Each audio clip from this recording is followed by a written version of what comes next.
Bonjour, alors comme vous le savez, dans les 12 coups de midi, en général, les questions sont un petit peu bébêtes.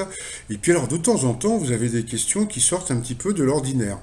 Donc, il y a 2 3 jours, il y a eu cette question. Donc, si une jeune femme avait exactement la même anatomie que Barbie, comment devrait-elle se déplacer? Donc on avait appris que c'était à quatre pattes.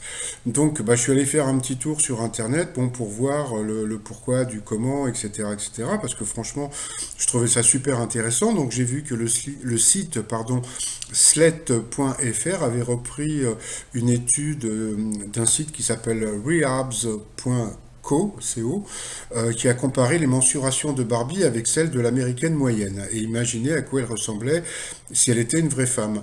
Et donc, eh ben, quand on a vu ça, donc il paraît que le constat est sans appel.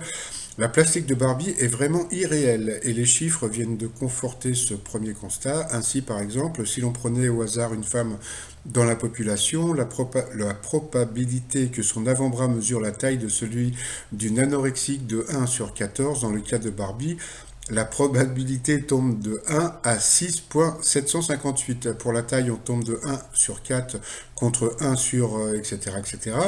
Avec un physique pareil, Barbie serait vraiment mal en point et si elle devait être humaine, son cou est 2 fois plus long et 15 centimètres plus fin que celui d'une femme normale, etc., etc.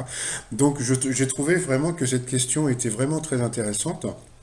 Et surtout qu'elle casse, comment dire, tous les codes sur les poupées Barbie et sur les Barbie, parce que toutes les petites filles qui ont rêvé bah, d'être une Barbie, bah voilà, donc vous auriez pu éventuellement bah, marcher sur les mains comme par rapport à la question. Et puis j'ai trouvé aussi cette personne là, bon, qui s'était refait, comment dire, complètement le corps à la Barbie, donc j'avais trouvé ça un peu space, mais bon, why not. Et puis bah, comme tout finit par des t-shirts, le t-shirt pour les filles qui ont très envie de Ken. Voilà sur mon site romillon.com et puis je vous dis à tout à l'heure pour le résumé de la journée. Bye bye.